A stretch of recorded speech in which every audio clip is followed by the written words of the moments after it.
적당하게 변호사가 박근혜를 장악하고 그리고 여기에서 서너 개를 인정하고 협상하는 방식의 소송이 가야 된다 이렇게 얘기하고 있잖아요.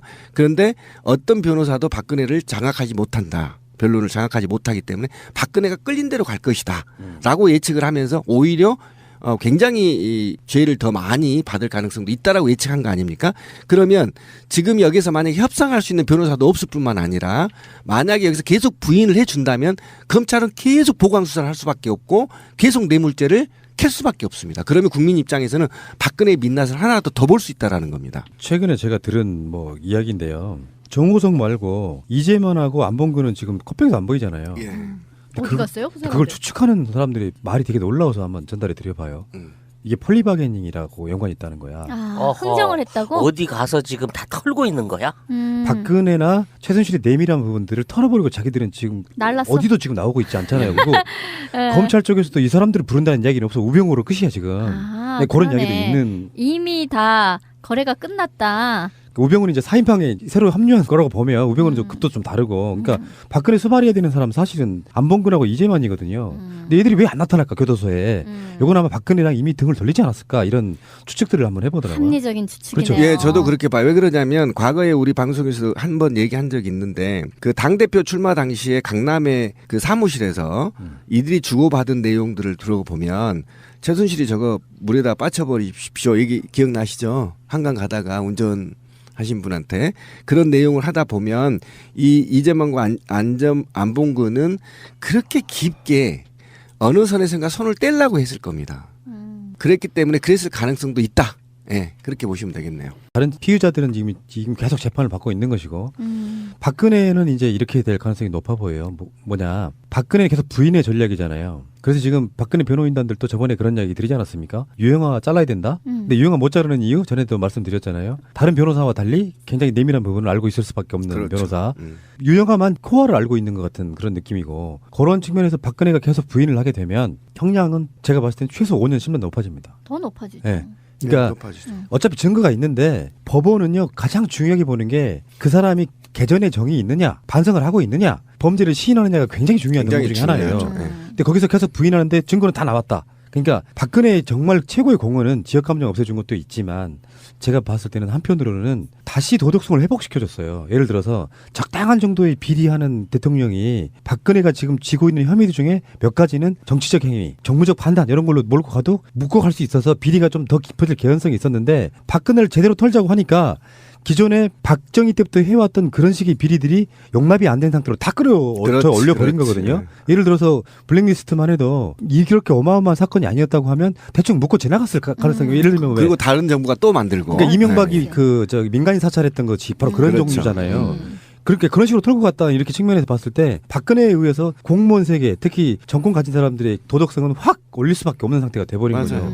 그러니까 지금 현재 구속영장을 발부한 판사나 나중에 재판하게 될 판사들이 봤을 때 이러이러한 이유로 이 부분에 대해서는 무죄라고 말하기가 힘들어졌어요. 맞아요. 근데 의뢰껏 저 정도는 할 수 있지 했던 그 모든 것들이 이제 제대로 다시 떠올라가지고 원칙으로 돌아간 거라고 보시면 돼요.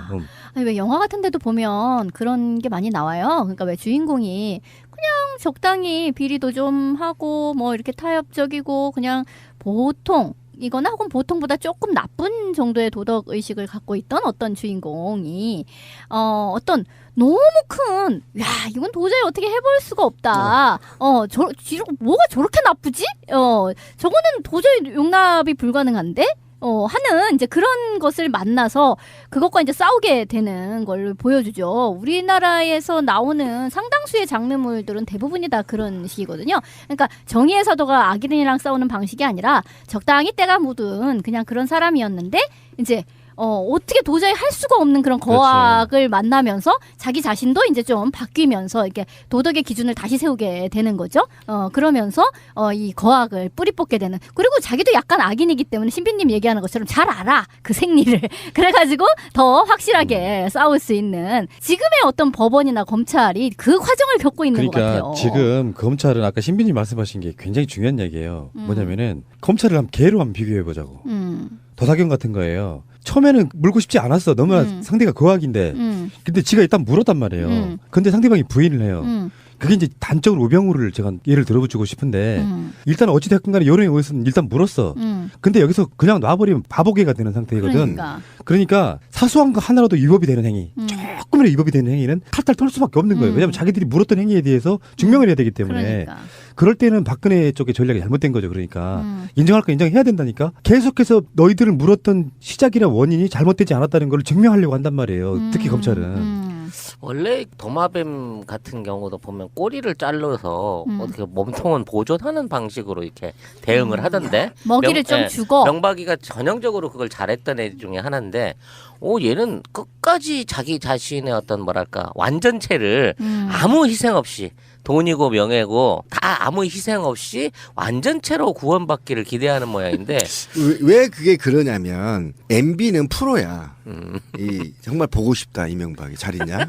왜 조용하지? 곧 보게 될 갑자기. 거예요. 곧 보자 네. MB야. 근데 범죄계 프로페셔널. 제가 박근혜를 보면요 범죄가 중첩되어 있어요 사람이. 범죄를 중첩되지 않게 해야 되거든요. 이건 기본이에요. 그러니까 예를 들면 실세를 명박이처럼 3명을 키워서 이 녀석은 이쪽 먹이를 먹게 만들고 이 녀석은 이쪽 먹이를 먹게 만든단 말이에요. 그리고 각기 다른 먹이를 줘.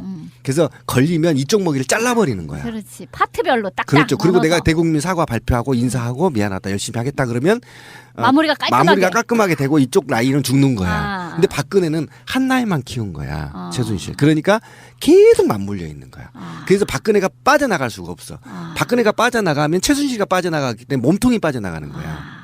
그래서 자르지를 못하는 거고 그다음에 이게 세월호 이후에 계속 물려 있고요. 그다음에 가장 큰 문제는 대통령 이전에도 이들은 물려 있다는 거예요. 그러니까. 계속 가족 패밀리라는 이름으로 자기의 혈육을 버리고 최순실 일가와 함께 그룹을 이뤄서 생활하면서 계속 비리가 물려 있다라는데 그 함정이 있단 말이에요. 그래서 한 몸이 자르지 되어 못 있잖아요. 한 몸이 되어 있는 거예요. 그러니까 비리도 한 몸이 되어 있고 생각도 모든 게 다 한 몸으로 이루어졌기 때문에 그래서 빠져나갈 수가 없는 겁니다.